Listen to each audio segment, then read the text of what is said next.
kita akan mendengarkan langsung dari CEO Nagaya, ya. Beliau akan berbicara mengenai apa sih yang sebenarnya terjadi dengan market kripto saat ini. Ya, beberapa mungkin dari Anda memperhatikan ya bahwa sedang terjadi gejolak yang sangat besar ya di di dunia cryptocurrency, bukan cuma di Indonesia tapi di seluruh dunia ya. Nah, apa sih pandangan beliau dan dari sudut pandang Nagaya nanti bagaimana dan kedepannya seperti apa ya? Nanti beliau akan memberikan ulasan yang lengkap. Nah, setelah itu baru kita akan masuk ke kita akan mengetahui sistem referralnya Nagaya itu seperti apa. Jadi kalau Anda berhasil, istilahnya apa ya, Anda memberikan informasi tentang Nagaya kepada orang lain, mereka beli, apa sih rasa terima kasih Nagaya terhadap Anda, ya, itu dalam bentuk referral, nanti kita akan bicarakan. Ya, setelah itu kita akan berbicara mengenai strategi, ya, dan kemudian kita akan masuk ke sesi tanya jawab di akhir. Jadi kalau ada pertanyaan, jangan sungkan-sungkan, silahkan tanyakan via chat. Ya, nanti kita akan diskusikan sama-sama. Oke, selamat datang sekali lagi saya ucapkan bagi Anda yang baru masuk. Oh ya, sebelum kita mulai, saya ingin mengingatkan ya, untuk mengetahui tentang Nagaya secara lengkap. Hari ini kan kita lebih berbicara mengenai program referralnya seperti apa ya. Untuk Anda, hari ini kita nggak akan terlalu banyak berbicara mengenai produknya Nagaya itu sendiri. Ya, untuk produknya mengenai Nagaya itu sendiri, Anda silahkan masuk ke sesi yang hari Rabu dan Jumat ya. Sesi yang hari Rabu dan Jumat itu kita berbicara panjang lebar mengenai Nagaya. Sebentar saya akan kasih lihat ya. Nah ini, sesi yang hari Rabu dan Jumat silahkan Anda masuk ya, waktunya sama, jam 7 juga. Terus bagi Anda yang ingin mengikuti sesi yang bahasa Inggris, itu ada di hari Selasa. Ya, jamnya sama, jam 7 atau jam 8 waktu Singapura. Ya, silahkan Anda masuk. Nah ini informasi ada di Telegram channel. Oke, ya baik, kita langsung saja masuk ke sesi pertama ya. Saya akan undang tamu istimewa kita hari ini sebentar, Pak Johannes. Oke, Anda akan mendengarkan langsung dari CEO Nagaya, Pak Yohanes Chandra. Pak Yohanes, silakan Pak. Iya, terima kasih Pak Dhani. Ya, selamat malam ya Bapak-bapak, Ibu-ibu. Ya, baik yang ada di Indonesia maupun tadi saya dengar ada dari Taiwan, ada dari Hong Kong ya. Ya, jadi perkenalkan, mungkin banyak yang belum pernah bertemu dengan saya. Ya, nama saya Yorat Yohanes Chandra. Ya, saya adalah founder dan CEO dari Nagaya. Jadi mungkin kalau dibilang spesial-spesial banget juga enggak. Tapi kita hari ini, karena beberapa hari belakangan ini, saya banyak sekali mendapatkan pertanyaan. Pak, apa yang terjadi dengan market kripto kemarin ini ya? Ya, jadi memang kalau di dunia kripto dibilangnya gempa bumi. Ya, jadi semuanya merah. Tapi sebenarnya nggak semuanya merah. Ya, sebenarnya nggak semuanya merah. Nah, apa sih yang terjadi dengan dunia kripto kemarin ini? Ini yang ingin sebenarnya saya bahas sedikit dengan bapak-bapak dan ibu-ibu dan teman-teman semua yang ada di sini. Ya, jadi mungkin kita tahu ya hal yang menyebabkan harga kripto itu turun drastis itu adalah pernyataan dari pemerintah Cina. Ya, pemerintah Cina yang berkaitan dengan cryptocurrency. Nah, tetapi itu yang harus diperhatikan. Pernyataan apakah itu? Ya, pernyataan itu adalah pernyataan bahwa badan-badan keuangan, bank-bank ataupun instansi finansial yang ada di Cina itu dilarang, ya, dilarang untuk berurusan dengan cryptocurrency, dengan dunia kripto. Ya, jadi mereka dilarang untuk menyediakan tempat penyimpanan mata uang kripto, dilarang untuk menyediakan pertukaran, kemudian dilarang untuk memfasilitasi transaksi yang menggunakan mata uang kripto. Sebenarnya ini bukan barang baru. Jadi sebenarnya tahun 2016 dan 2017 pemerintah Cina pun sudah mengeluarkan pernyataan yang sama. Dan pada waktu itu juga harganya jatuh. Ya, kripto jatuh. Nah, tapi Ya memang kalau kita lihat belakangan ini yang pernah selalu juga saya katakan bahwa sebenarnya menurut kami ya di Nagaya, harga market kripto belakangan ini itu udah di luar dari kewajaran. Itu yang kalau istilahnya dengan kata bubble. Ya, jadi lonjakannya itu sudah tidak ada dasarnya lagi. Nah, kemudian seperti yang selalu saya sampaikan bahwa pemerintah itu memang tidak bisa menghentikan teknologi yang membackup dari sebuah mata uang kripto. Jadi tidak ada pemerintah yang bisa menghentikan Bapak Ibu menyimpan Bitcoin, menyimpan Nagaya. Kenapa? Karena teknologi itu akan terus berjalan. Selama masih ada internet di dunia, itu akan berjalan.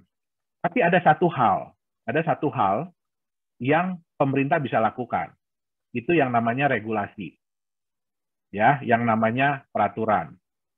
Nah, kenapa sampai pemerintah Cina mengeluarkan statement yang sama lagi? Jadi seperti mengingatkan. Ya, kenapa? Kalau Bapak Ibu lihat, ya kalau buat saya pribadi ya, ini sih statement saya pribadi ya. Mungkin banyak yang berpikiran sama seperti saya, ya, bahwa sekarang ini mata uang kripto ini udah nggak ada aturannya lagi, udah nggak jelas mau dibawa kemana. Kenapa? Mungkin Bapak Ibu yang penggiat atau penggemar mata uang kripto udah tahu ya, sekarang segala jenis binatang ada di mata uang kripto. Ya, ada koin yang logonya anjing, logonya kucing, logonya monyet, logonya macam-macam. Dan hampir setiap hari, hampir setiap minggu itu pasti muncul. Yang baru-baru pasti muncul. Ya. Nah, sedangkan mereka itu membuat yang seolah-olah market cap atau jumlah pasar yang dikuasai itu semakin besar. Kemarin sebelum drop harga jauh ini, itu market cap-nya kripto itu sekitar 3 triliun dolar.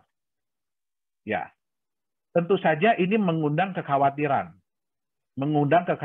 dari regulator, dari pemerintah. Kenapa? Ini saya ambil sedikit ya dari kata-kata Pak Dhani ya. Ini cocok banget nih. Pak Dhani mungkin bisa unmute Pak, supaya kita bisa ngobrol Pak. Oh iya, ya. boleh Pak. Boleh, Pak. Jadi nggak bosan, teman-teman nggak bosan dengerin cuma saya doang yang ngomong gitu. Ya. Boleh, nah, boleh. Jadi kita diskusi nih ya Pak ya. Ya, jadi sekarang di dunia kripto itu kebanyakan apa? Sorry ya Bapak Ibu ya, kalau omongan saya agak keras atau agak kasar. Jadi yang kebanyakan adalah orang licik membohongi orang sok pinter, dan orang sok pinter membohongi orang yang tidak tahu. Ya, cuma ngikut-ngikut ya Pak ya berarti ya betul, di akhir ya. Betul. Itulah yang terjadi di dunia kripto sekarang ini. Ya. Jadi banyak sekali orang-orang yang kemudian seolah-olah mereka itu mengatakan bahwa nih the next crypto, the next apapun ya yang akan naik harga 1000 kali, 100 kali, berapapun mereka selalu katakan itu. Tapi hanya itu yang mereka katakan. Mereka tidak membicarakan fundamentalnya apa, ya kan? Terus kemudian ini kripto atau koin ini fungsinya nantinya apa, itu semua tidak dilakukan. Hanya mereka bilang bahwa ya ini berpeluang menjadi the next siapa yang kemarin contoh sukses. Ya. Jadi hanya menjual janji ya Pak ya, kalau misalkan biasanya dijual itu iming-iming. Ya, jadi mereka selalu katakan gini, tuh kamu udah ketinggalan yang ini, ya kan? Kamu udah ketinggalan yang ini. Sekarang ada yang baru nih. Ya, mungkin ada koin logo anjing 1, sekarang muncul koin logo anjing 2 atau logo kucing, ya. Nah, itu kemudian dimanfaatkan. Ya, supaya apa? Supaya orang-orang mau membeli dengan harapan bisa harganya sama dengan yang kucing kemarin atau anjing kemarin. Gitu loh. Tanpa ada dasar-dasar yang jelas. Nah, tentu saja ini mengkhawatirkan buat pemerintah. Kenapa? Ya, seperti saya bilang tadi ya, orang licik membohongi orang sok pinter, orang sok pinter membohongi orang yang nggak tahu apa-apa. Nah, yang paling banyak sayangnya, yang paling banyak adalah orang yang nggak tahu apa-apa. Yang hanya mengikuti tren berarti, Pak. Betul. Mereka nggak tahu apa-apa. Mungkin Bapak Ibu baca ya di koran-koran di Indonesia juga ada ya beberapa bulan belakangan ini selalu mereka mengatakan yang bagus-bagusnya tentang cryptocurrency. Ya. Wah, si ini ya dengan beli koin ini bisa untung sekian banyak, bisa untung sekian banyak. Ya, tapi mereka tidak pernah memberitahukan apa resikonya. Ya. Ya. Jadi sebenarnya mohon maaf ya kalau saya agak jahat sedikit. Sebenarnya mohon maaf kalau saya agak jahat sedikit. Sebenarnya saya itu menunggu-nunggu kejadian kemarin itu terjadi. Kenapa? Karena selama ini kita mengatakan untuk apa sih fungsi backup dari sebuah kripto? Ya. Untuk apa sih fungsi untuk apa sih fungsi proyek ya, fungsi bisnis dari sebuah kripto? Terus untuk apa sih fungsi transparansi dari sebuah kripto? Ya itu akhirnya terjawab di kejadian kemarin. Ya. Kalau dibilang bahwa semua cryptocurrency itu merah kemarin, tidak. Ya. Jadi Bapak Ibu bisa lihat bahwa pada saat merah, yang sebagian besar, mungkin 99% itu merah, atau turun harganya, itu ada 1% yang hijau. Ya. Di antara yang merah-merah tuh ada yang hijau ya, Pak ya? Ada yang hijau. Nah, siapa ini yang hijau? Yang hijau ini adalah koin-koin atau kripto-kripto yang memiliki underlying aset atau backup.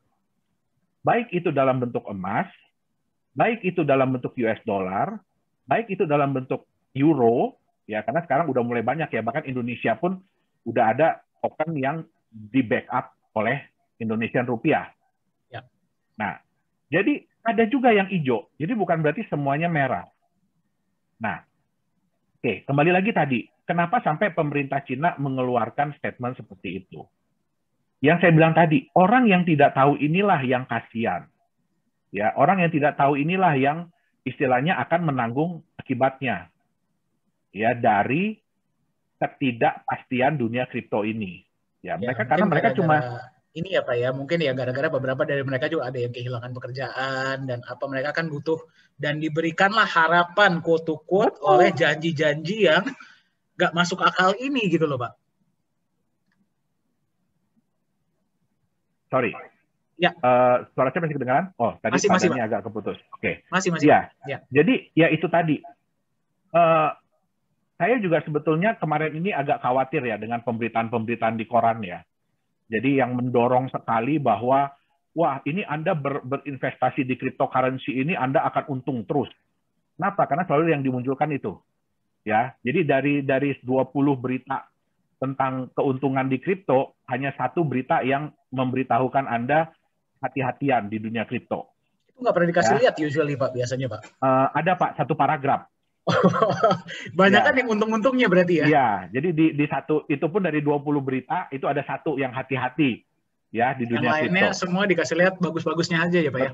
Betul. Nah, kemarin ini pemerintah Cina mengeluarkan itu kenapa? Karena memang kita harus akuin ya, jumlah penduduk terbanyak di dunia itu adalah di Cina.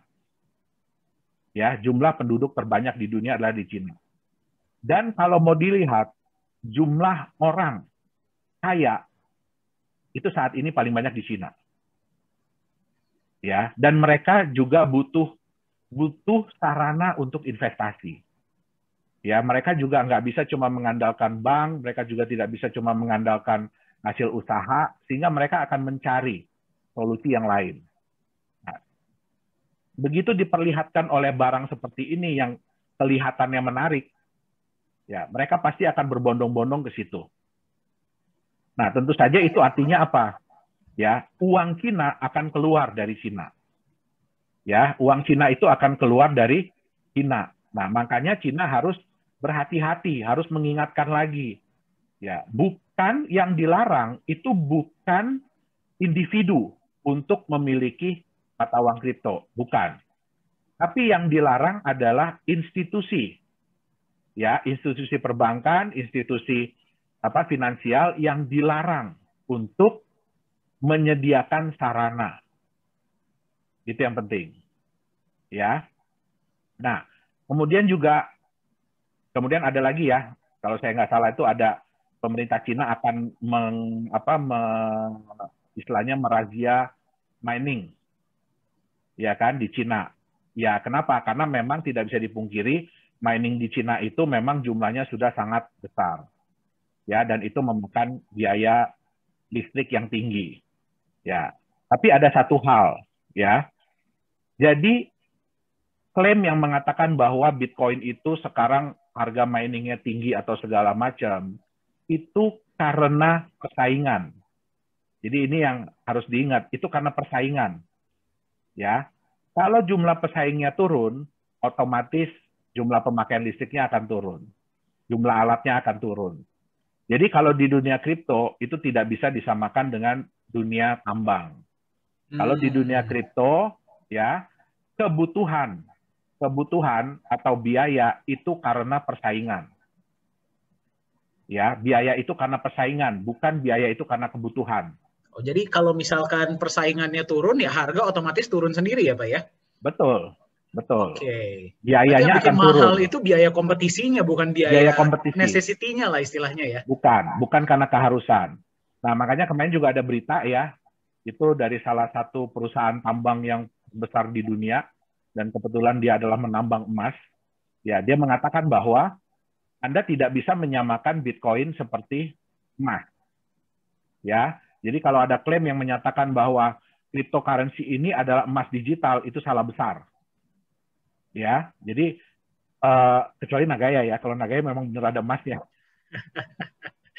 Ya, Emasnya emas beneran, Pak ya. Betul, tapi kan banyak klaim kan dari cryptocurrency kan menyatakan bahwa ya kita ini adalah digital gold, ya kita sama dengan emas. Kenapa jumlahnya terbatas? Ini yang harus disadari, ya, yang harus kita ingat, ya. Yang menciptakan cryptocurrency itu adalah manusia, ya. Yang menciptakan cryptocurrency adalah manusia. Yang bisa bikin kripto bukan cuma yang namanya Satoshi Nakamoto, bukan yang namanya Yohanes Chandra aja, bukan yang cuma namanya Vitalik Buterin, bukan, ya. Banyak sekali orang-orang yang bisa menciptakan cryptocurrency. Bapak Ibu bisa lihat, hampir di setiap hari itu di CoinMarketCap itu mungkin bertambah berapa puluh cryptocurrency, berapa ratus dalam waktu satu hari. Tambah banyak terus, Pak. Betul. Itu Padahal yang terdaftar. Kalau dipikir-pikir, Pak, itu setiap hari itu ada aja koin-koin yang memang sudah di-remove, tapi tiap hari tambah banyak ya. Betul, betul. Ya. Nah, sekarang siapa yang membuat emas? Alam. Siapa yang menciptakan emas? Alam. Dan dari SD yang saya tahu ya, dari SD yang namanya bahan mineral itu emas, perak, silver, emas, perak, nikel, ya kan, batu bara, itu dibuatnya oleh alam. Dan dibuatnya jutaan tahun. Ya. Jadi nggak bisa disamain dengan kita bikin token yang cuma hitungan jam.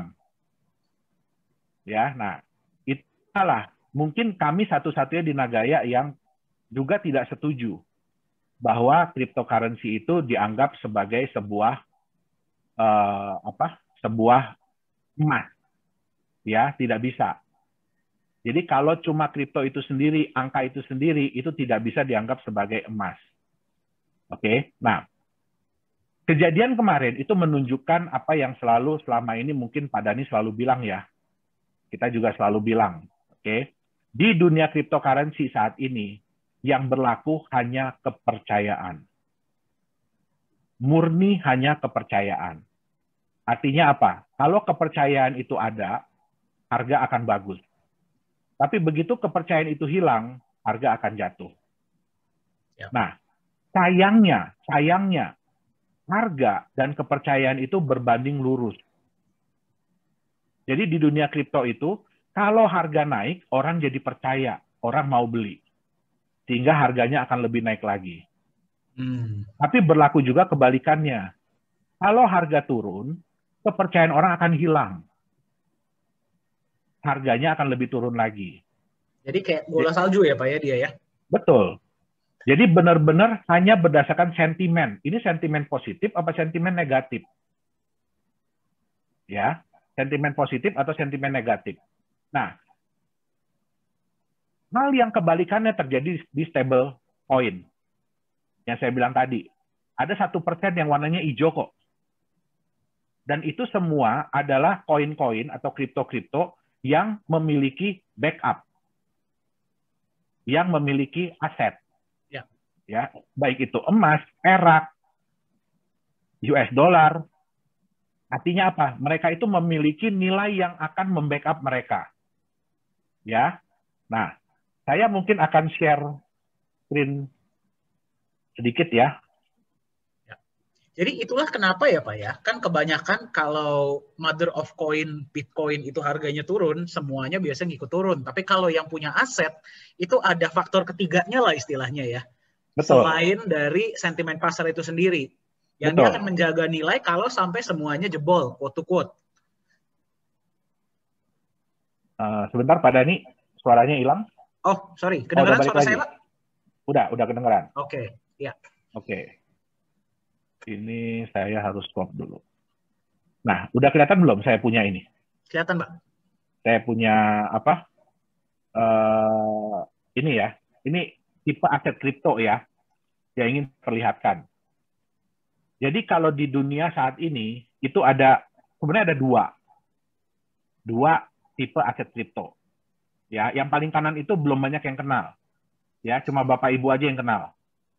Ya, sama beberapa orang Korea, beberapa orang ya Rusia, beberapa itu baru beberapa semua. Ya. Nah, sekarang ini yang ada di dunia aset kripto itu sebenarnya ada dua, yaitu non-stable, artinya mereka itu tidak ada backup apa-apa. Ya, tidak ada underlying value, underlying asset, jadi tidak ada aset yang membackup, dan stable coin. Ya. Nah, kalau kita mau lihat non-stable coin itu memang bisa memberikan profit yang tinggi. Jadi kemungkinan harga naik itu bisa tinggi sekali. Ya, itu sudah terbukti ya. Di market sekarang banyak koin-koin yang seperti itu. Tapi mereka pun punya resiko yang tinggi. Jadi begitu kena sentimen negatif sedikit, ya, mereka akan turun. Artinya resikonya tinggi. Nah, nilai terburuknya berapa dari sebuah non-stable coin? Itu bisa mencapai 0. Jadi benar-benar bisa kehilangan nilainya. Berarti kalau naik tinggi sekali, kalau turunnya bisa sampai lantai, Pak ya? Betul, ya. Nah, untuk stable coin, ya, keuntungannya apa? Resikonya rendah. Kenapa? Karena dia memiliki backup. Artinya apa? Nilai terburuk dari stable coin adalah backup-nya itu tadi. Jadi kalau sebuah koin dikatakan bahwa satu koin ini ya bisa satu koin di backup oleh 1 gram emas, ya artinya selama-lamanya nilai koin itu tidak akan lebih rendah daripada nilai emas yang membackup. Ya, itu sewajarnya. Tapi kerugiannya apa ya? Berarti profitnya rendah. Kita tahu dong berapa sih kenaikan harga emas, ya kan? Berapa sih kenaikan harga US dollar? Ya nggak bisa dibandingkan dengan kenaikan harga Bitcoin dan teman-temannya. Betul nggak? Nah, dua aset yang sekarang ada ini, ya itulah yang bisa dijadikan pilihan. Jadi Anda mau ngambil profit tinggi, ya Anda harus siap terima resiko tinggi. Ya, itu namanya non-stable. Tapi kalau Anda mau ambil stable coin yang resikonya rendah, ya berarti kemungkinan Anda untung pun rendah. Lebih kecil. Kenapa? Ya? Karena dia akan mengikuti harganya. Ya. Nah, tapi ini hebatnya dunia kripto. Ya, sorry. Bentar ya. Ini nanti. Wah, itu menarik sekali itu Pak, angka-angkanya Pak. Ya, nanti kita bahas ya. Ya. Pak, by the way, peserta sudah 300 Pak. Oh ya. Ya. Ya. Nah, silakan, Pak. Sekarang kita bisa lihat ya. Sorry, bukan yang ini.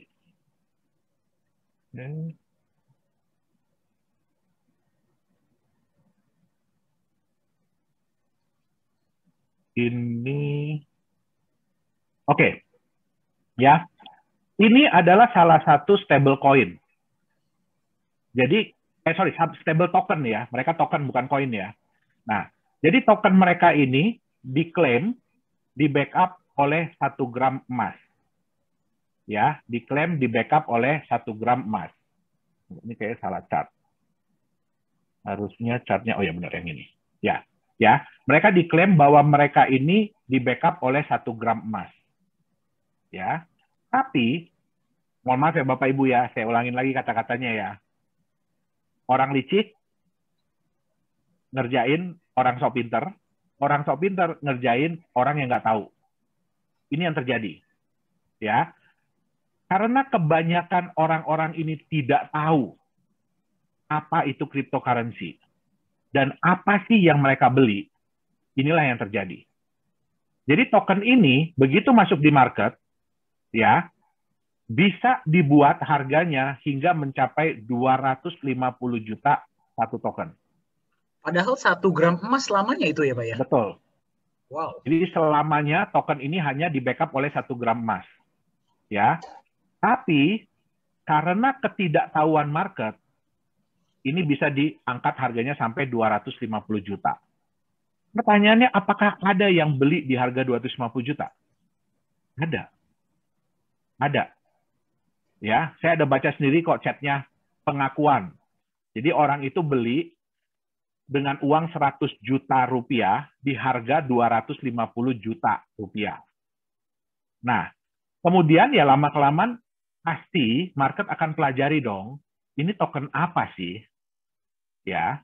Nah, ternyata diketahui bahwa token ini di backup oleh 1 gram emas selama-lamanya. Sehingga harganya sekarang itu 700 ribuan, 800 ribu. Nah, turunnya luar biasa ya Pak ya? Betul. Naiknya luar biasa, turunnya pun luar biasa. Iya, karena market sadar buat apa kita beli token di harga 250 juta, padahal backupnya 1 gram emas selama-lamanya. Nah, ini adalah keindahan dari dunia kripto, Bapak Ibu. Ya, keindahan dari dunia kripto. Kenapa? Karena banyak orang yang nggak tahu. Nah, inilah yang dimanfaatkan oleh orang-orang yang, sorry ya, licik. Ya, kayak kemarin, ya kan, ada yang dengan dia bilang bahwa, wah, dia cinta Doge.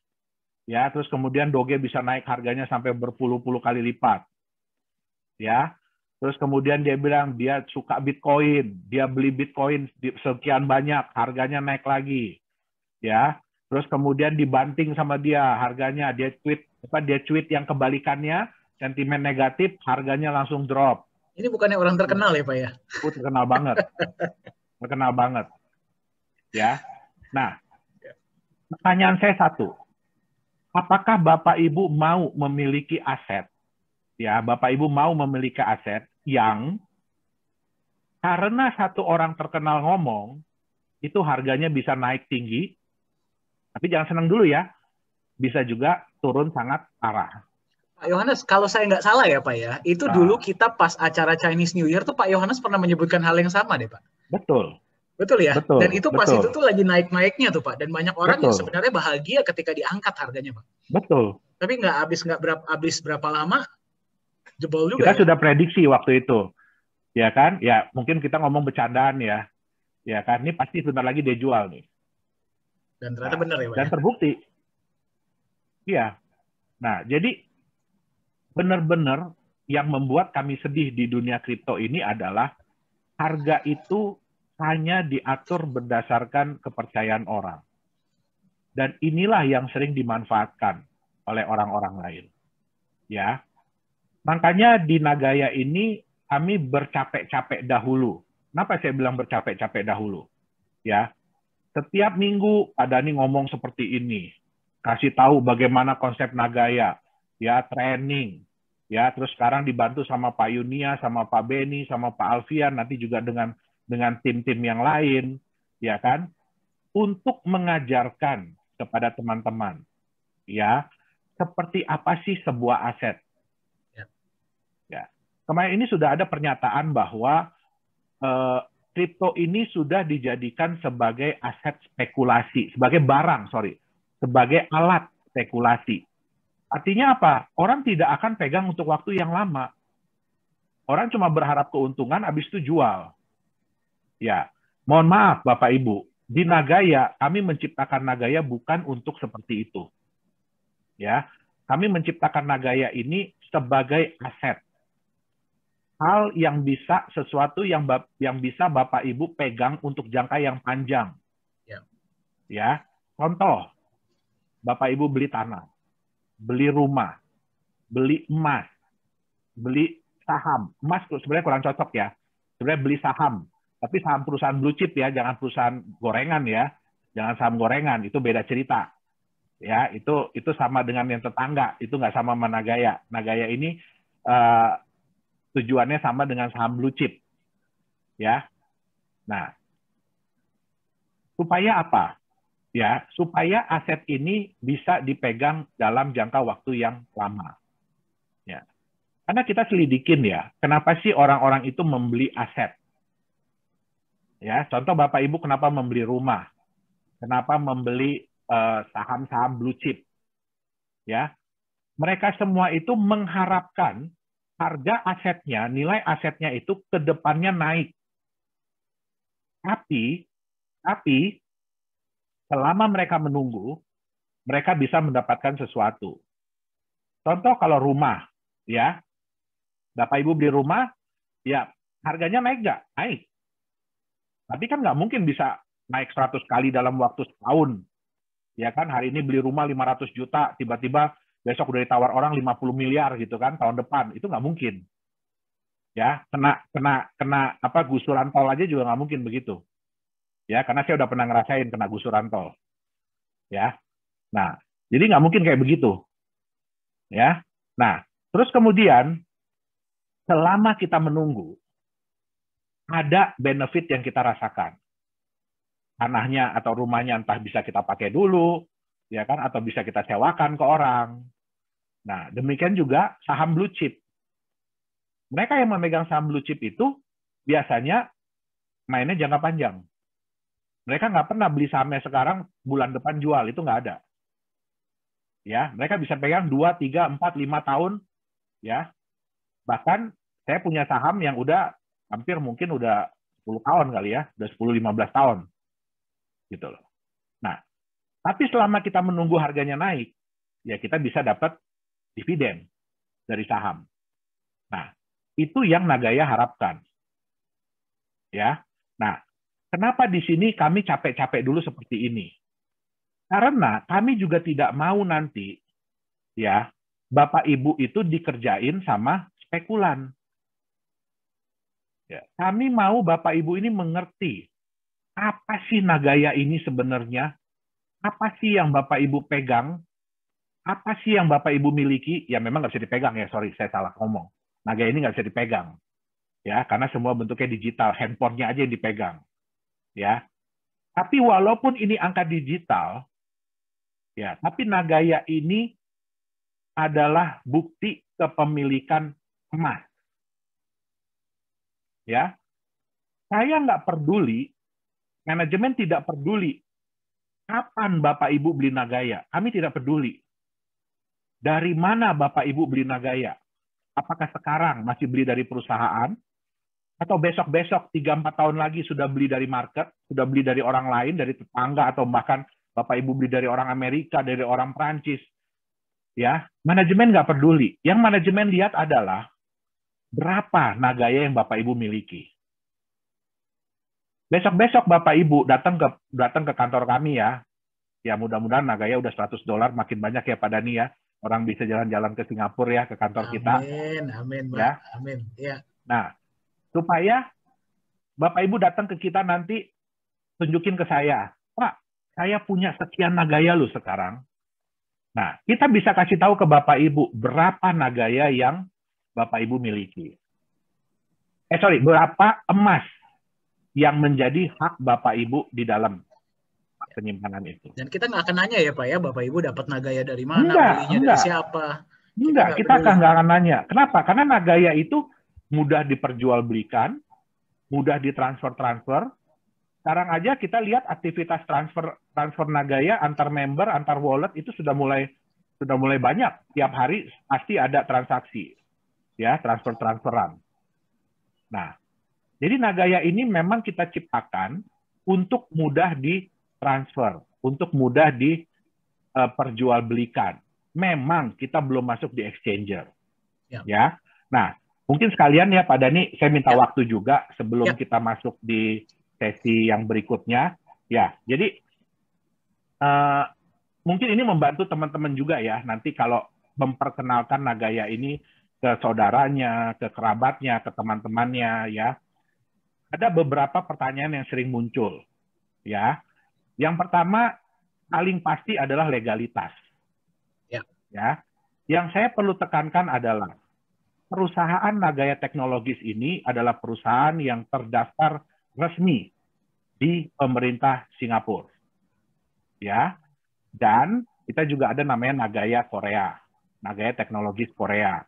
Itu juga terdaftar di pemerintah Korea Selatan. Ya. Nah, makanya kita punya 2 kantor, yang satu adalah kantor untuk Nagaya Singapura, yang satu lagi kantor untuk Nagaya Korea. Ya. Nah, kalau ditanyakan ya, apakah koin Nagaya ini legal di Indonesia? Ya. Koin Nagaya ini bisa dimiliki oleh semua orang di seluruh dunia. Bukan cuma di Indonesia, bukan cuma di Korea, bukan cuma di Singapura. Ya. Tapi kalau kita memang mau benar-benar diakui, kita harus masuk di exchanger di Indonesia. Ya, itu adalah syarat mutlak. Kita harus masuk di exchanger di Indonesia. Oke. Nah, sedangkan kita punya aturan yang harus kita ikuti. Yaitu Nagaya ini harus terjual dulu 25% atau 11.250.000. Baru kita boleh masuk di exchanger. Ya. Pertanyaan saya, coba tolong diketik di chat ya. Diketik di chat. Oke, nanti Pak Dhani tolong bacain ke saya. Bapak Ibu mau Nagaya Bapak Ibu ini diperebutkan oleh 300 juta orang di Indonesia atau mau diperebutkan oleh 8 miliar orang di dunia? Nah, Bapak Ibu maunya yang mana? Diperebutkan 300 juta atau 8 miliar? Ini bergantung dengan harga ya Pak ya, berarti ya. Iya. Lebih banyak yang ngejar ya pasti harga Pak. Betul. Ada yang bilang 10 miliar Pak. Wah, populasi dunia belum nyampe. Ya. Pak, mayoritas 8 miliar Pak jawabannya Pak. Ya, karena prinsip dari market, ya kan, semakin banyak orang yang mengejar, ingin memiliki barang tersebut, dan semakin sedikit barang yang tersedia, itu pasti harga akan naik. Itu yang namanya prinsip demand and supply. Kita nggak bisa ngomong apapun kalau 2 hal ini nggak bisa dipenuhi. Ya. Nah, Bapak Ibu setuju nggak? Kalau tanggung jawab kami adalah membuat harga Nagaya Bapak Ibu setinggi-tinggi mungkin, betul nggak? Betul ya, setuju Bapak Ibu nggak? ya. Ya. Bapak Ibu beli koin ya pasti maunya setinggi mungkin dong. Betul. Karena target kami itu 5 tahun itu kalau perlu lebih cepat dari 5 tahun itulah $100 harga Nagaya di market. Dan ini hanya bisa terpenuhi kalau kami mendapatkan kepercayaan dari orang yang lebih banyak. Ya. Ya. Betul ya Bapak Ibu ya, setuju ya. Nah, Bapak Ibu kan nggak mau kan Nagaya ini nanti cuma ditradingkan di market Indonesia kan? Maunya sampai keluar negeri, betul nggak? Ya. Nah, itu yang kami tuju. Sehingga itu pula alasan kami kenapa kami memilih Singapura. Ya. Jadi kita itu ingin mengangkat kepercayaan, ingin mendapatkan kepercayaan dari orang-orang di seluruh dunia. Alasannya juga kenapa kami kami meregistrasi di Singapura, karena tempat penyimpanan emasnya, Bapak Ibu. Emas itu bukan milik kami. Emas itu adalah milik para pemegang Nagaya. Kami hanya menyimpankan. Ya, kami hanya menyimpankan.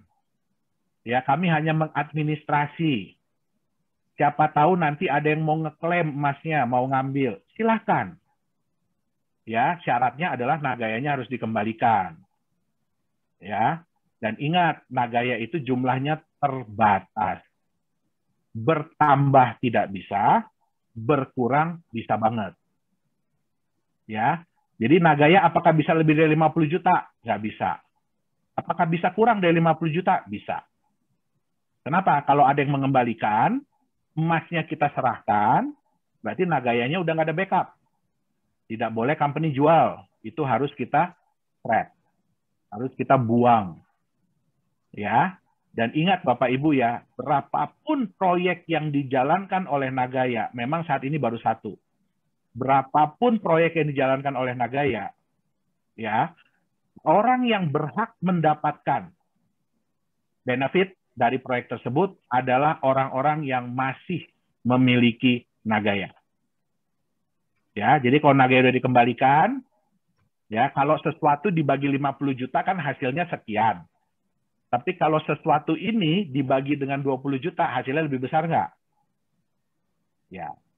Pasti. Oke. Apalagi berkurang ya Pak ya? Ya, karena target kami adalah 20 tahun ke depan, Nagaya hanya tinggal 10 juta Nagaya. Ya. Nah, terus pertanyaannya, kenapa emasnya disimpan di perusahaan? Kok tempat penyimpanannya atas nama perusahaan? Saat ini tempat penyimpanan itu atas nama perusahaan. Ya. Ada yang bilang gini, ini kan blockchain, harusnya decentralized dong. Tapi emasnya centralized kan? Betul. Kenapa? Bapak Ibu mau nggak kalau besok-besok ngeklaim emas ke Pak Dhani bilang saya nggak tahu di mana. Kan decentralized. Karena decentralized. Saya nggak tahu emasnya di mana. Ya, Bapak Ibu ingat ya, kalau Bapak Ibu, nih, contoh ya, Pak Dhani sering ngasih contoh begini. Dari sekian banyak mobil, ya, yang menentukan bahwa Anda pemilik mobil itu apa? BPKB. Ya, Anda nggak bisa ngasih mobilnya doang tanpa ngasih BPKB-nya, betul nggak? Itu namanya bodong. Ya, Anda nggak bisa, apalagi Anda nggak bisa jual BPKB-nya doang, mobilnya Anda pegang sendiri. Nggak bisa. Ya, yang kedua, sertifikat tanah. Apakah di tanah itu ditulis nama kita? Tidak. Ya, yang menentukan tanah itu punya siapa adalah sertifikat tanahnya. Bisa nggak kita jual tanah tanpa sertifikat? Itu sama, namanya bodong. Ya, bisa nggak kita jual sertifikatnya doang, tapi tanahnya tetap kita pakai? Nggak bisa. Ya, di Nagaya itu adalah bukti kepemilikan emas. Jadi kalau Bapak Ibu jual Nagayanya ke orang, atau kasih Nagayanya ke orang, ya emasnya itu harus pindah. Kalau kita kasih ke Bapak Ibu emasnya, ya kita kasih ke Bapak Ibu emasnya, artinya kalau Bapak Ibu jual Nagayanya, emasnya mesti dipindah. Kalau yang beli masih satu kampung sih nggak apa-apa ya, satu tetangga gitu, satu komplek nggak apa-apa. Satu kampung, satu desa, satu kelurahan masih bisa, kecamatan, satu provinsi pun masih bisa. Tapi kan kita maunya nanti Nagaya Bapak Ibu ini yang minat untuk beli bukan cuma orang Indonesia. Bisa jadi orang Jepang, bisa jadi orang Amerika, ya kan? Nah, bagaimana caranya Bapak Ibu kalau jual Nagayanya, orang Jepangnya minta dikirim emasnya ke mereka? Itu kan nambah masalah baru. Betul nggak? Nah, makanya di sini untuk meningkatkan kepercayaan, ya, Nagaya ini diatur oleh sebuah perusahaan, bukan individu Yohanes Chandra, bukan individu Pak Dhani, bukan individu Bu Yuli Yolanda, tapi ini diatur oleh sebuah perusahaan yang terdaftar di pemerintah Singapura. Ya, tempat penyimpanannya pun kami tidak mau diam-diam. Kami kasih tahu di mana tempat penyimpanannya. Ya, ada yang nanti mau iseng-iseng, ya kan, jalan ke Singapura, Pak, saya mau lihat dong emasnya, silahkan. Tapi kasih tahu kita dulu berapa hari sebelumnya. Ya, nggak bisa ya, kucuk-kucuk datang, Pak, saya mau lihat emasnya, gitu kan. Yang ada saya ditembak nanti sama orang The Safe House. Gitu. Ya, jadi harus bikin janji dengan mereka. Dan kedepannya kami akan pakai trust. Jadi Nagaya itu emasnya bukan Nagaya teknologis lagi nanti yang ngatur, tapi ada sebuah badan hukum atau biasanya notaris ya. Jadi kayak kuasa hukum, lawyer yang memang diakui oleh pemerintah Singapura untuk ngurusin emas Nagaya. Jadi Bapak Ibu klaimnya bukan ke perusahaan Nagaya lagi, tapi ke mereka. Nah, itu dia. Ya, jadi kita akan menuju ke arah sana. Nah, terus kalau kita bicara ya Bapak Ibu ya, memang kami akui ya, semakin kami berusaha untuk transparan, itu semakin banyak orang yang berusaha untuk, mohon maaf ya kata-kata saya ya, untuk melanjangin Nagaya. Ya, untuk melanjangin Nagaya. Oke, kita paham itu. Tapi yang harus dimengerti adalah, ya, di dunia cryptocurrency, itu yang namanya transparansi itu bukan sesuatu yang keharusan. Ya. Ya, legalitas pun di dunia cryptocurrency itu bukan suatu keharusan. Kalau kita mau bicara, ya, Bitcoin, adakah legalitasnya perusahaannya? Tidak ada. Founder aja nggak ketahuan siapa ya Pak ya? Ethereum, adakah legalitas perusahaannya? Tidak ada. Doge, tidak ada. Litecoin, tidak ada. Tapi apakah mereka semua bisa masuk di exchanger? Bisa. Apakah mereka diperdagangkan? Diperdagangkan. Nah, jadi tidak ada keharusan di dunia kripto untuk memiliki legalitas. Ya, itu yang pertama. Yang kedua, ya, tidak ada keharusan di dunia kripto harus di backup sesuatu. Makanya kami pun di Nagaya itu banyak sekali mendapatkan tantangan. Ya, kenapa kok kripto harus di backup sesuatu? Kenapa kok kripto harus di backup emas segala macam? Itu bagi kami pun itu tantangan. Ya. Tapi satu hal, ya, kami tidak mau aset Bapak Ibu ini ya seperti aset-aset kripto yang lain. Semudah itu diangkat ke langit, tapi semudah itu pula dibanting ke tanah. Kita jangan samain Bitcoin ya. Kalau Bitcoin itu udah nenek moyang, itu pun nenek moyang Nagaya sebenarnya. Ya, Bitcoin itu nenek moyang Nagaya. Kita jangan nyamain Bitcoin. Ya, kita bandingkan Nagaya dengan koin-koin lain. Ya, yang baru muncul atau yang segala macam, yang baru-baru bermunculan lah. Jangan nyamain sama nenek moyang. Ya, nanti dikutuk kita. Ya, nah, jadi itu yang harus diingat. Ya, tidak ada keharusan, apalagi keharusan untuk menjalankan proyek. Ya. Tidak ada. Di dunia kripto tidak ada. Tidak ada juga keharusan harus ngasih tahu proyeknya apa segala macam, nggak ada. Bapak Ibu silakan. Ada banyak sekali koin di CoinMarketCap. Bapak Ibu bisa pelajari, buka white paper-nya, baca roadmap-nya segala macam. Coba cari proyek apa yang akan mereka jalankan. Ya. Nah, terus apalagi transparansi itu tidak ada.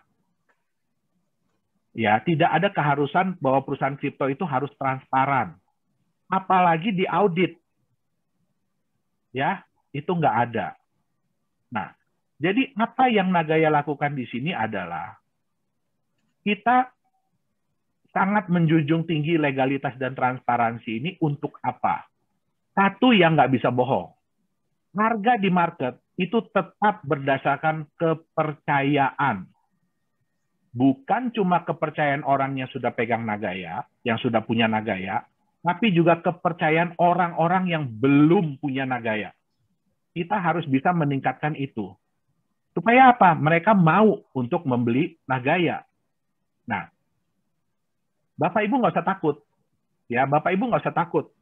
Ya, kalau ada yang bilang gini, Pak, dia belum percaya sama Nagaya sekarang, Pak. Nggak apa-apa, Bapak Ibu. Ya, jangan takut. Nggak apa-apa. Kita masih butuh orang-orang yang tidak percaya dengan Nagaya saat ini. Kenapa? Suatu saat nanti, mereka akan percaya. Dan di saat mereka percaya, mereka akan mulai membeli Nagaya. Pertanyaannya, mereka beli dari mana? Apakah masih bisa beli dari perusahaan? Atau sudah beli dari Bapak Ibu? Pertanyaan yang kedua dan sedikit menyeramkan adalah, di harga berapa mereka akan beli? Ya, jadi Bapak Ibu nggak usah takut. Bitcoin pada waktu mulai keluar harganya cuma 1 sen, Bapak Ibu. 140 rupiah. Ada nggak orang yang nggak percaya? Ada. Ada. Salah Banyak. satunya lagi ngomong ini nih. Ya, ini salah satunya. Ya, ada nggak yang nggak percaya dengan Bitcoin di harga segitu? Ada. Banyak. Tapi ada nggak yang percaya? Ada. Ada. Pada waktu harga Bitcoin $10, tetap nggak ada yang nggak percaya? Banyak. Ada yang nggak percaya. Ya. Tapi ada nggak yang percaya? Ada. Nah, waktu dia di harga 1 miliar rupiah, ya, 60 ribu dolaran deh. Ada nggak yang nggak percaya? Ada. Ada. Tapi ada nggak yang percaya beli? Ada. Ada. Ya masih nyangkut Jadi, ya Pak ya berarti sekarang ya Pak iya. ya? Jadi Bapak Ibu nggak usah takut. Ya. Di setiap harga Nagaya, pasti ada orang yang percaya. Dan pasti ada orang yang tidak percaya. Tapi berdasarkan survei saya sendiri ya, banyak yang tidak percaya di harga $1, kemarin mulai beli di harga 148, 136, 161, ada. Ya. Tapi kita nggak bisa salahin mereka. Dan mereka juga nggak bisa salahin kita. Ya. Tapi satu yang saya perlu sampaikan ke Bapak Ibu, ya. Kepercayaan itu sama dengan harga. Ya. Nah, ini yang saya mau kasih lihat ya. Bentar. Mohon maaf, saya jarang pakai komputer ini, jadi saya agak bingung nih gimana ngerubah-ngerubahnya. Lancar kok Pak sejauh ini Pak. Ya, nah, oke. Ya. Kita ngambil contoh yang paling simpel lah. Tanah. Ya. Bapak Ibu mungkin sering ya menemukan orang nawarin tanah masih dalam bentuk hutan. Ya, kebetulan saya tinggal di Serpong, ya, Tangerang. Jadi dulu di daerah ini hutan, Bapak Ibu. Kalau hutan yang digambar ini masih bagus loh ya. Ini hutannya terurus, ini hutan karet ya. Ini terurus. Dulu hutan yang di Serpong ini waktu saya datang, wah, hancur berantakan deh. Ya. Dulu kami ditawarin itu 100 juta rupiah per hektar. Wih, tahun berapa itu Pak? Saya lupa deh, saya sekitar umur 5-6 tahun, berarti tahun-tahun 80-an. Wih, nih, 100 juta, 1 hektar Pak? 1 hektar. Wow. Ya. Pertanyaannya, ada nggak orang yang nggak percaya dan nggak mau beli tanah ini? Banyak Pak. Ada, itu saya juga, orang tua saya juga. Ya, tapi ada nggak yang beli? Ada pasti. Ada, ya.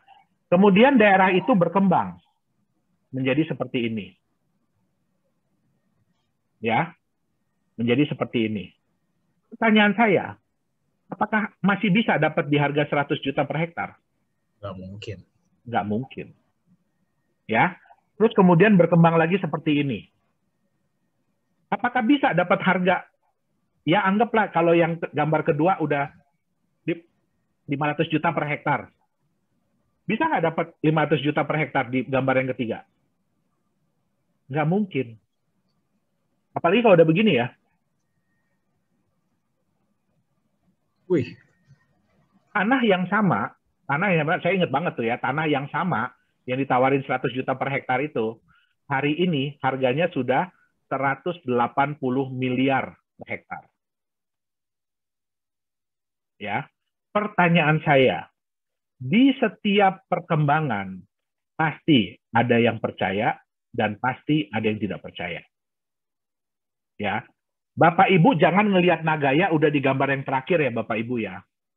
Nagaya itu ada di gambar yang pertama sekarang ini. Ya.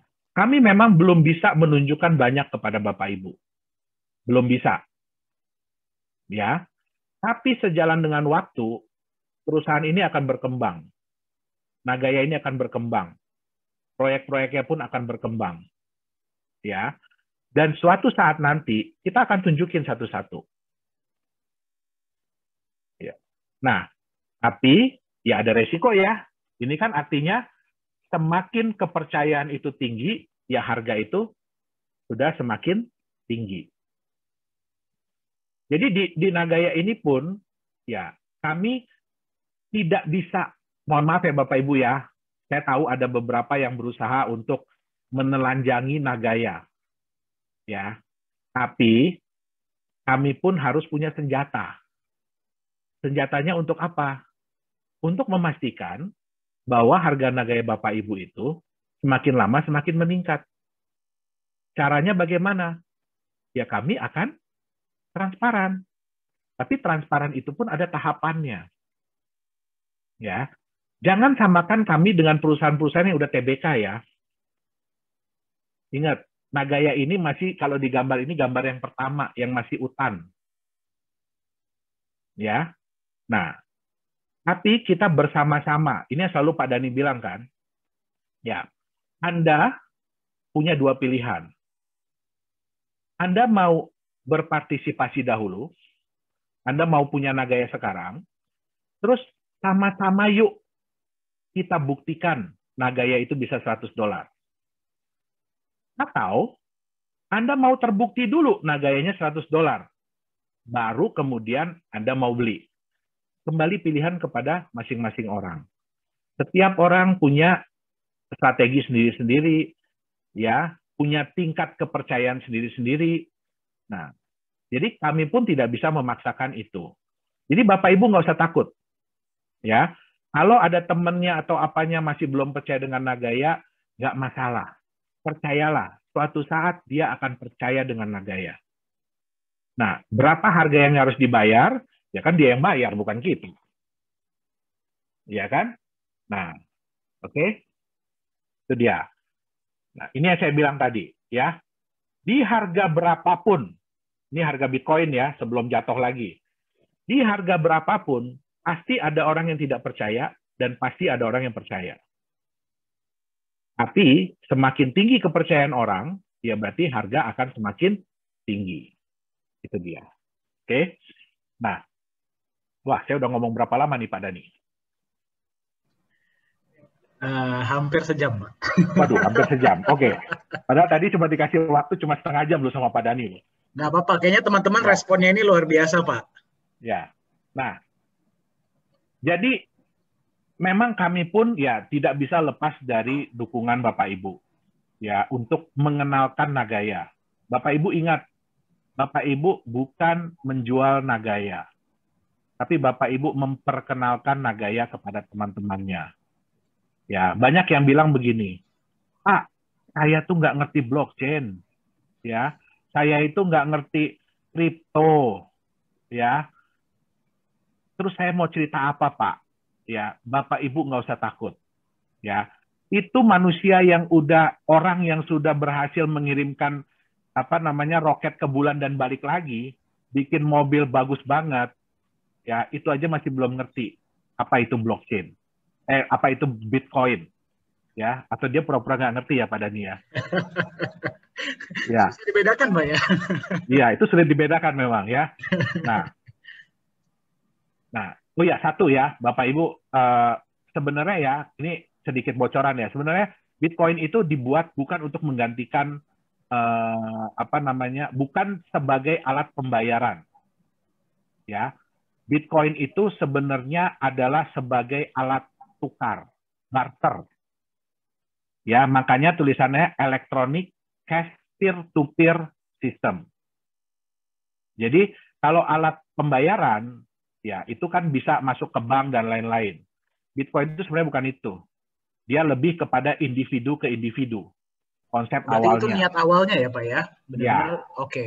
Betul. Jadi ini ya sistem barter yang dipercaya antara orang ke orang.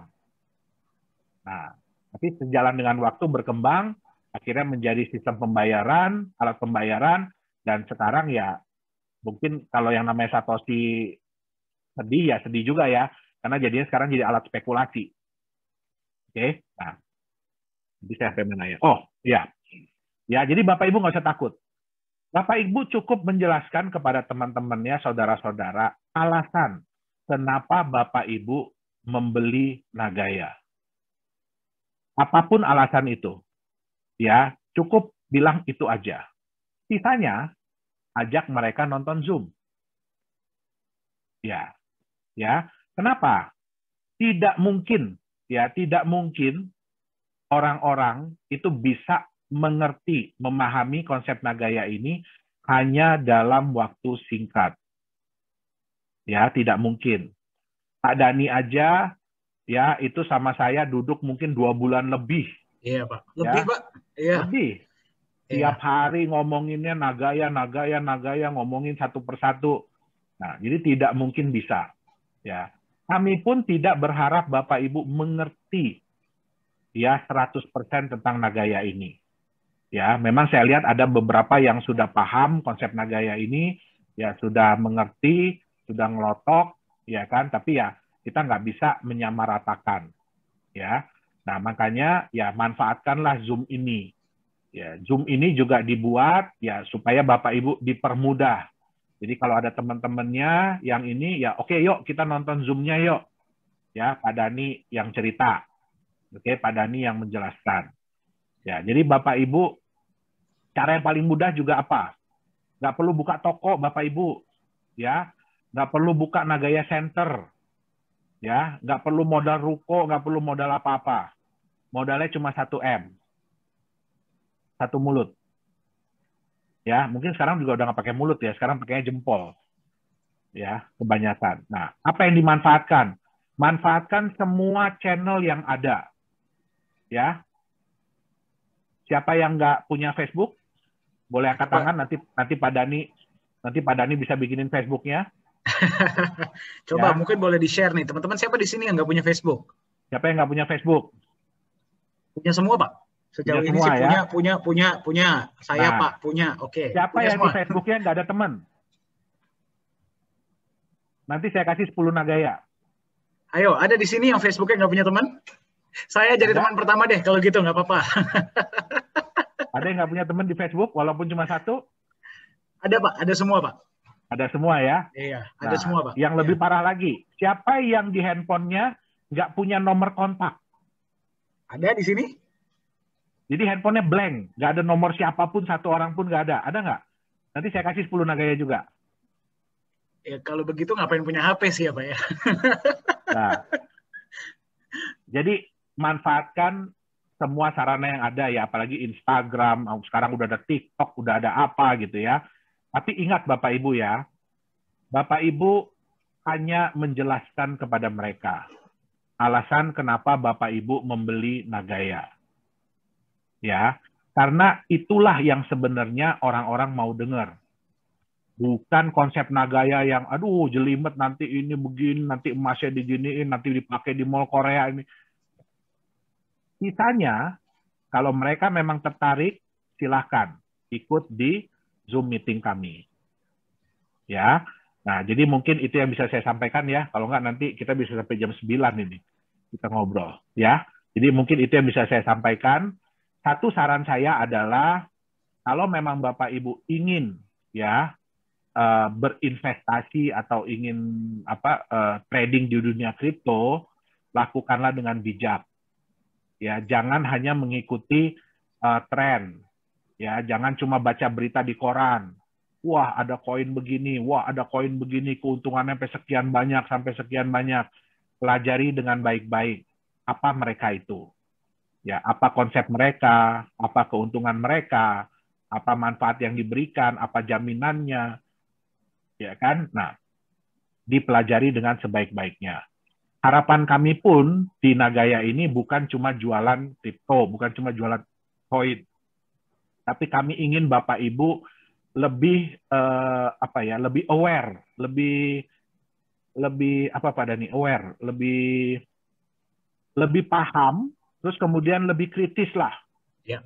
dengan dunia kripto. Kenapa? Karena semakin harga kripto itu melambung tinggi, akan semakin banyak penawaran-penawaran yang datang kepada Bapak Ibu. Jadi pelajarilah dengan bijaksana, ya. Nah, terus jangan sampai, ya itu tadi, ya, kebagiannya cuma pas udah di atas. Ya. Jadi kalau main roller coaster itu pada saat nanjak itu memang enak ya, semua orang ketawa-ketawa. Tapi pada saat udah di atas, dia harus turun. Nah, yang turun ini biasanya orang pada teriak-teriak. Yang ditakutin kalau naik roller coaster itu jantung. Ya. Bukan pada saat naiknya loh, tapi pada saat turunnya yang bisa bikin jantung berhenti. Ya. Jadi mungkin itu yang bisa saya sampaikan. Sebelumnya, Ya, mohon maaf kalau ada salah-salah kata. Ya, saya kembalikan kepada Dani. Agar karena waktunya juga sudah lumayan ya. Oke. Nah, Pak, ini ada statement, Pak. Sambil melihat, saya sedang membuka dua layar. Layar yang pertama itu adalah kalkulator, layar yang kedua ini adalah Google. Saya pengen jalan-jalan kemana. Oke, menarik. Oke. Oke. Pak, ada pertanyaan, Pak, langsung, Pak. Ini ada langsung sekitar 20-an pertanyaan ya. Oke, mungkin pertanyaan yang ini cukup menarik. Untuk Pak Yohanes, saya ada pertanyaan. Apakah menurut Bapak mungkin bahwa nilai Nagaya menyentuh $100 sebelum 5 tahun? Misalkan caranya kita memperbesar komunitas kita, Pak. Mohon pencerahannya, Pak. Terima kasih. Oke, baik. Ya, sebenarnya semua itu mungkin, Pak. Ya, jadi yang seperti tadi Pak Dani bilang, bahwa kita itu sebenarnya diberikan prediksi 3. 3 itu berarti angka rendah dengan kemungkinan terbesar, angka sedang dengan kemungkinan sedang, dan angka besar, nilai besar dengan kemungkinan yang lebih kecil. Jadi seperti yang Pak tadi bilang, bahwa kalau kita mengikuti aturan Singapura, kami itu harus memberikan prediksi angka yang terkecil dengan kemungkinan yang terbesar. Ya, jadi itu jeleknya kalau ngikutin Singapura. Ya, itu jeleknya kalau ngikutin Singapura. Nah, apakah kemungkinan itu ada? Ada. Ya, tapi di Nagaya kami tidak juga mau Bapak Ibu itu terlalu bermimpi. Ya, kita mimpi boleh. Tapi itu kalau mimpi lagi tidur. Ya, di Nagaya kami ingin bisa mewujudkan mimpi itu.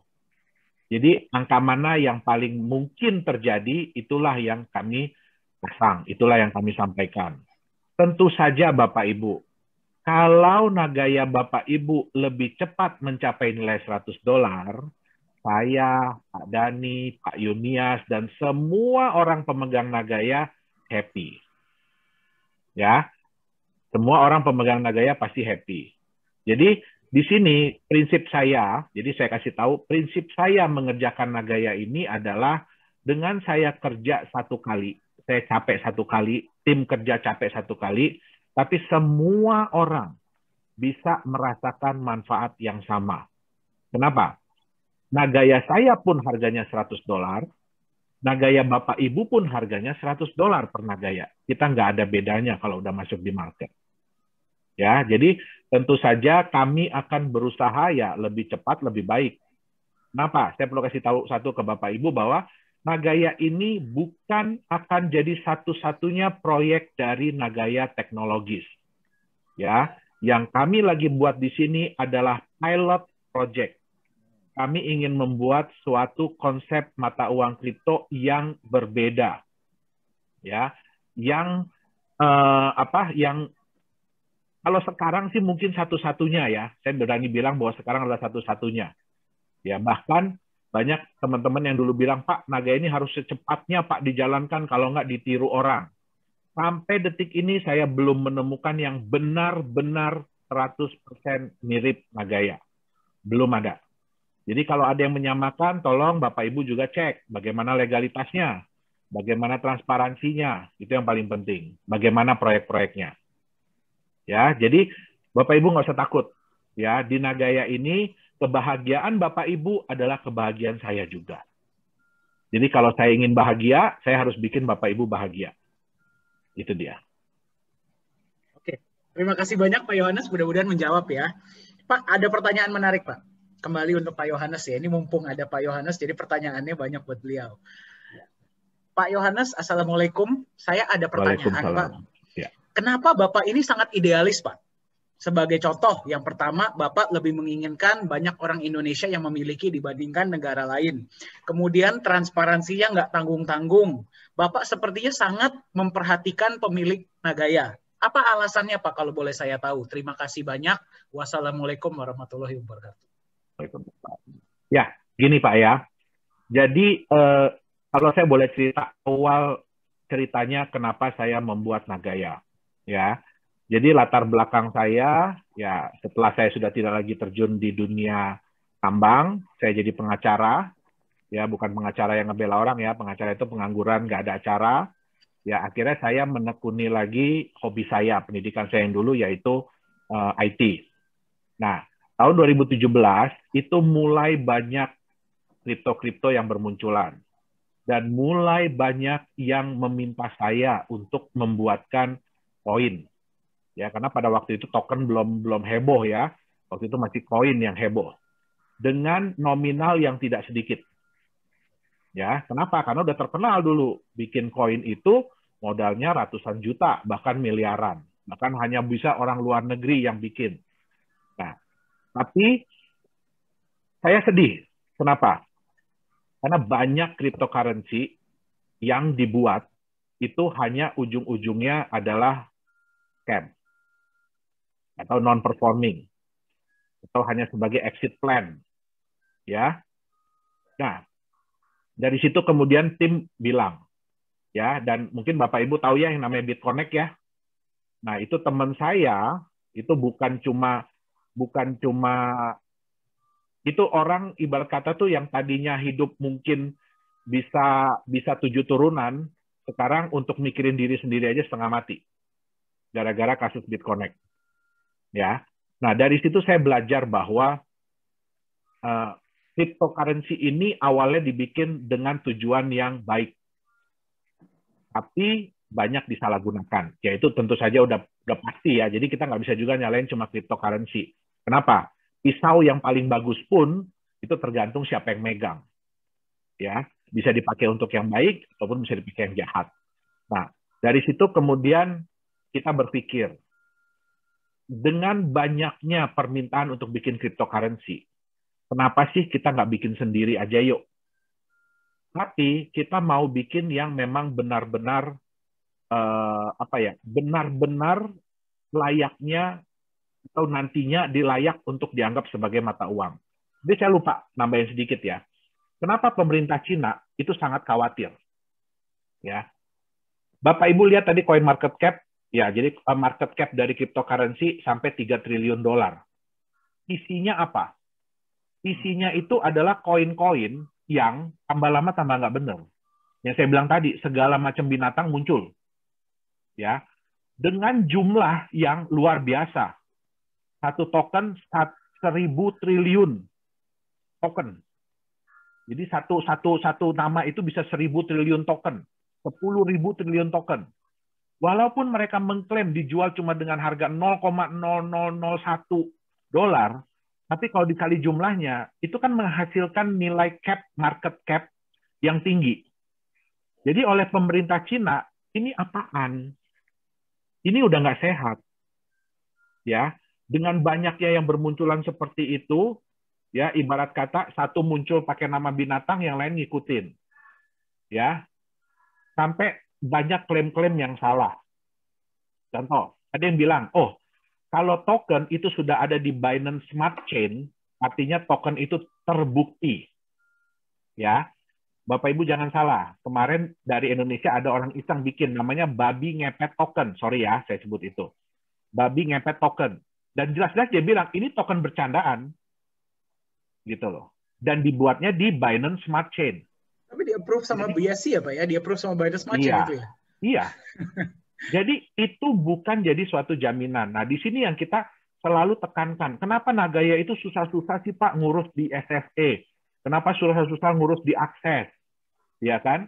Supaya apa? Kita itu ingin memberikan edukasi juga kepada teman-teman semua, kepada Bapak Ibu, bahwa yang namanya verifikator, ya itu bukan coin market cap, itu bukan exchanger, gitu loh. Itu bukan chain yang digunakan. Jadi kalau dia udah pakai Ethereum atau dia udah pakai apa Binance, itu bukan berarti dia memang proven, memang terbukti, bukan. Gitu loh. Nah, yang bisa membuktikan itu adalah asosiasi. Kenapa? Kalau Bapak Ibu bukan dokter, tidak punya sertifikat dokter, tidak punya ijazah dokter, apakah bisa masuk di IDI, Ikatan Dokter Indonesia? Nah, itu dia. Ya, jadi kami di sini ingin mengajarkan juga, ingin mengedukasi juga. Siapa sih lembaga-lembaga atau asosiasi-asosiasi itu yang memang punya kewenangan untuk memverifikasi? Itu dia tadi. Ya. Nah, terus boleh satu lagi pertanyaan Pak Dani sebelum saya ada sedikit yang saya mau sampaikan juga. Oke, ini ada pertanyaan yang menurut saya sangat menarik. Bapak Ibu, Ya. yang pertanyaannya belum terjawab hari ini, nanti seperti biasa saya akan kirimkan kontak saya ya. Nanti boleh kontak, tapi saya nggak akan melayani pendaftaran. Silahkan daftar ke orang yang memberikan Anda informasi. Pak, ini pertanyaan yang menurut saya menjawab pertanyaan mewakili pertanyaan banyak orang, Pak. Ya.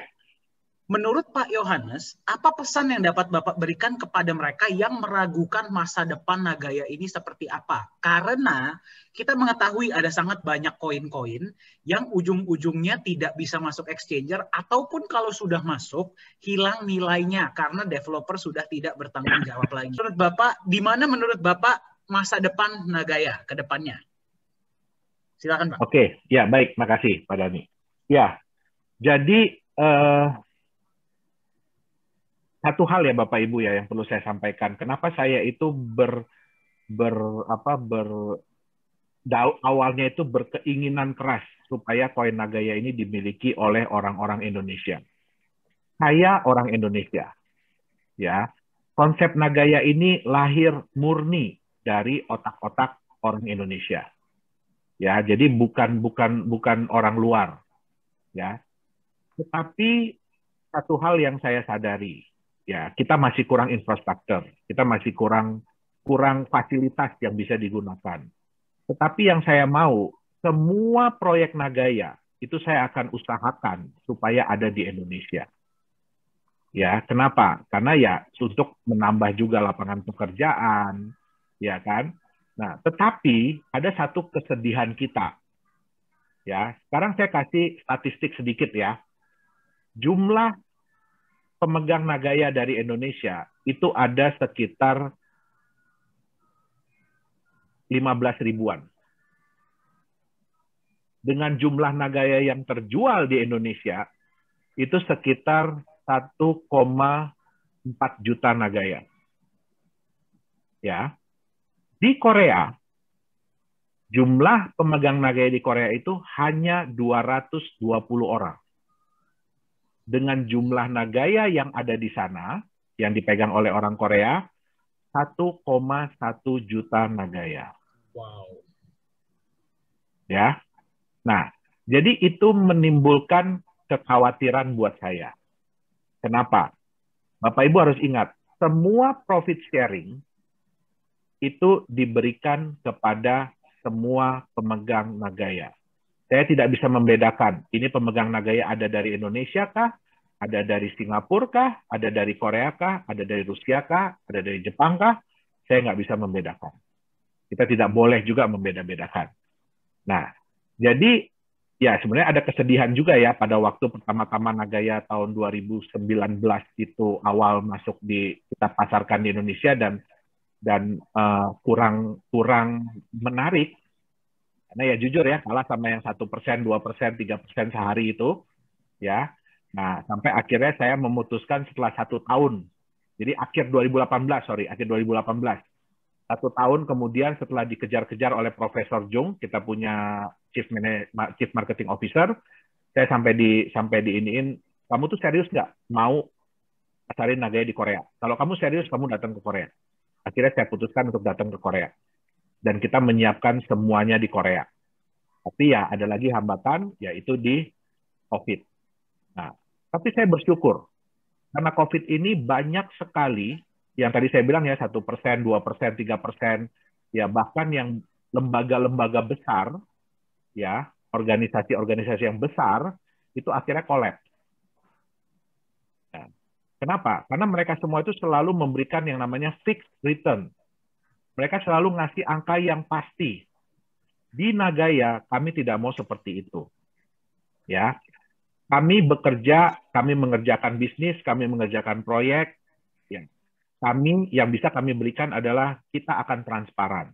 Kita akan kasih tahu berapa sih profit dari proyek ini, atau adakah kerugian dari proyek ini. Ya, nah syukur ya kita selama 5 kali pembagian ini ya kita berhasil meningkatkan. Ya, tapi ya Bapak Ibu harus diingat bahwa Nagaya ini kami tidak akan pernah ya bermain di dunia trading, trading saham kah, trading kripto kah, trading forex, tidak. Kenapa? Karena ya itu resikonya pun tinggi, ya. Dan kami ingin lebih memilih untuk bermain di bisnis real. Ya, apakah cuma ditambang? Tidak. Ya, target Nagaya dari awal adalah setiap tahun kami ingin menambah satu proyek baru. Ya, jadi Bapak Ibu harus ingat bahwa Nagaya ini seperti hutan, tapi hutan yang sedang dikembangkan. Nggak pernah ada hutan, ya setahun kemudian udah jadi kota metropolitan, nggak ada. Ya, kecuali itu nanti ya pusat pemerintahan baru yang di Kalimantan itu mungkin, tapi itu kan dananya gila-gilaan gedenya. Ya, di Nagaya kita akan berkembang seiring dengan waktu. Oke, nah jadi pertanyaan yang tadi adalah seberapa yakinkah saya dengan Nagaya? Saya sangat yakin. Ya, kenapa? Karena sekarang ini Nagaya adalah satu-satunya perusahaan yang saya jalankan. Ya, perusahaan lain udah saya lepas semua. Nagaya ini adalah satu-satunya. Jadi tadi Pak Dani bilang, Nagaya ini adalah anak saya. Ya, nah, jadi pasti akan saya kembangkan. Ayo, bukan saya aja ya, mari kita kembangkan Nagaya bersama-sama. Bapak Ibu harus ingat bahwa referral yang kami berikan kepada Bapak Ibu, ya itu adalah rasa terima kasih kami kepada Bapak Ibu yang sudah mau bersusah payah cerita ke teman, ya itu kan pasti modal juga ya, modal air putih untuk minum kan. Kalau udah ngomong panjang-panjang, udah ngetik lama-lama kan pegel juga ya. Nah, itu dia, modal air minum, udah modal emosi. Saya yakin pasti banyak yang emosi. Ya, ada nih aja sekarang emosian kalau di kantor. Ya. Nah, jadi pasti ada. Tapi ya kita harus ingat bahwa ya itu adalah apa namanya? Ya histori kita. Lah ya, Pak ya. Iya, itu histori kita. Itu adalah sesuatu yang nantinya bisa kita ceritakan kepada anak cucu. Kamu tahu nggak ya?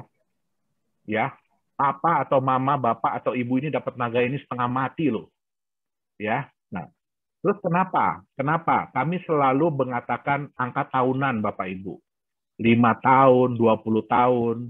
Karena di Nagaya, kami semua tidak ada yang percaya dengan yang namanya cepat kaya. Nggak ada. 1 bulan bisa langsung kaya, itu nggak ada. 1 tahun bisa langsung kaya, itu nggak ada. Semua itu butuh proses. Ya, Bapak Ibu mungkin tahu ya yang namanya Facebook, ceritanya Facebook kayak apa? Ceritanya Google kayak apa? Ceritanya Alibaba itu seperti apa? Itulah yang sedang kami bangun. Ya, jadi Nagaya ini bukan perusahaan yang sudah besar terus jualan koin, tidak. Perusahaan ini adalah perusahaan yang memang kita rintis bersama-sama. Ya, tambang itu punya keluarga saya. Ya, nah, jadi harus diingat yang punya saya itu adalah Nagaya. Ya, jadi yang ingin saya kembangkan adalah Nagaya. Suatu saat nanti, apakah kita akan punya tambang sendiri? Pasti. Ya, saya bisa bilang. Apakah Nagaya punya aset sendiri? Pasti. Sekarang ini kita memang masih numpang, masih nebeng. Kenapa? Kalau Bapak Ibu mau terjun di dunia tambang, itu bukan cuma duitnya, tapi waktunya. Bapak Ibu pasti nggak mau kan? Saya bilangin, kita jualan dulu semua Nagaya habisin, habis itu tunggu 6 tahun. Ya, baru kita bisa kasih profit sharing, baru kita bisa kasih benefit, kabur semua. Ya. Nah, di Nagaya kita manfaatkan apa kesempatan yang ada, apa fasilitas yang ada, itu yang kami gunakan. Ya. Jadi Bapak Ibu harus ingat bahwa kita di sini bersama-sama mengembangkan Nagaya. Dan saya nggak mau ya nanti Bapak Ibu Nagaya baru naik 10 kali, baru $10, jual lah cepet-cepet. Ya, jangan. Ya, Bapak Ibu harus ingat. Ya, kecuali kepepet ya. Kalau kepepet kita nggak bisa ngomong deh. Ya, tapi Bapak Ibu harus ingat. Jadikan Nagaya ini sebagai aset masa depan. Ya, nah tentang exchanger, ya. Apakah Nagaya itu akan masuk exchanger? Pasti. Pasti. Tapi kami ada aturan yang harus kami ikuti. Dan kami tidak mau mengorbankan aturan tersebut. Jangan sampai gara-gara kami hanya mau masuk exchanger cepat-cepat, kami mengorbankan peraturan yang ada. Ya. Nah, untuk masuk exchanger, apakah kami mau cepat-cepat masuk exchanger? Mau, Bapak Ibu. Kenapa?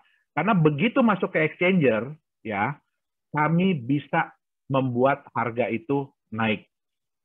Bukan dengan cara pump and dump ya, bukan. Tapi kami punya strategi sendiri.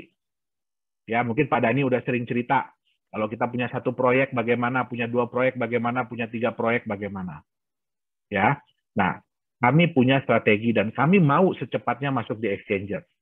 Apakah kita akan masuk di exchanger Indonesia? Pasti. Ya, pasti. Itu juga keinginan kami. Ya, jadi semua ini ada waktunya, ada masanya.